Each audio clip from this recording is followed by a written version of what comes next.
ఏ అంశమైనా ముఖ్యమంత్రి గారు వంకర టింకర మాటలు మాట్లాడి ఆగం చేసుడు తప్పితే ఎప్పుడు కూడా దేనికి పరిష్కారం చూపించినటువంటి పాపన ఓలేదు. ఉదాహరణకు బీసీల గురించి లెక్కలు జరుగుతుంటే పెద్ద ఎత్తున అందరూ కూడా ఉద్యమం చేసిరు. లెక్కలే తప్పున్నాయి, మీరు పెట్టిన జనాభా లెక్కలు బాలేవని అన్నారు. అంటే ఆ మాట పక్కకు పోగొట్టాలి అని చెప్పి ఆయన ఏం చేస్తాడు ముఖ్యమంత్రి గారు అంటే మోడీ గారు బీసీయా కాదా అనే చర్చ మొదలుపెట్టిండు. ఆయన మోడీ గారి మీద మాట్లాడంగానే ఇటుపక్క బండి సంజయ్ గారు మరి రాహుల్ గాంధీ ఏ మతం అని ఈయన మొదలుపెట్టిండు. అంటే ఏంటంటే ఈయన ఆయనని తిడతాడు, ఆయన ఈయనని తిడతాడు, మధ్యలో మాత్రం వీళ్ళిద్దరు కలిసి ప్రజలను పట్టించుకునే పరిస్థితి లేదు. మాకెందుకు మోడీ గారు బీసీ అయితే ఏంది, కాకపోతే ఏంది, మాకెందుకు రాహుల్ గాంధీ గారు ఏ మతం అయితేంది, ఏ కులం అయితేంది, మేము అడిగేది ఒకటే, ప్రజల సమస్యలు పరిష్కరించండి. మీరు ఏదైతే జనాభా లెక్కలు చేసిరో అవి సరిగ్గా లెక్క పెట్టండి. ప్రజలకు ఏమైతే హక్కులు రావాలో అది సరిగ్గా ఇవ్వండి.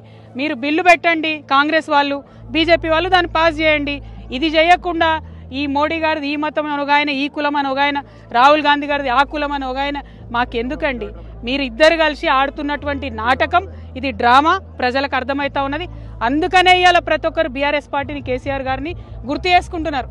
మీరు చిత్తశుద్ధితోని ఏం చెప్తే అది ప్రజలకు ఇవ్వండి, అంతేగాని దాని వెనకాల ఒక కుట్ర పెట్టి దాన్ని రాజకీయంగా వాడుకొని ప్రజలు హక్కులు అడగంగానే అటు నుంచి బీజేపీ వాళ్ళు వచ్చి మాట్లాడాలి, మళ్ళీ వాళ్ళని తిట్టుకుంటే ఇటు నుంచి కాంగ్రెస్ వాళ్ళు మాట్లాడాలి. మధ్యలో ప్రజల్ని మీరు అగౌరవపరుస్తున్నారు, అవమానిస్తున్నారు. కానీ మా తెలంగాణ బిడ్డలు చైతన్యవంతులు, రాజకీయంగా అన్ని చూసినాం కుట్రలు. తెలంగాణ ఉద్యమ టైంలో చూసినాం ఎవరేం చేస్తారు, ఎవరేం మాట్లాడతారని. మీ కుట్రలు నడవవు, మీ డ్రామాలు నడవవు. ఖచ్చితంగా జనగణన మంచిగా చేయండి.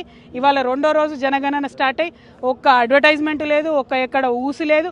దాన్ని పరిపూర్ణంగా నిర్వహించండి, ప్రజలకు న్యాయం చేయాలి, బీసీ బిడ్డలను మోసం చేయొద్దని చెప్పి ముఖ్యమంత్రి గారిని, భారతీయ జనతా పార్టీని ఇద్దరిని కూడా మేము హెచ్చరిక చేస్తా ఉన్నాం. Thank you. జై తెలంగాణ, జై కేసీఆర్.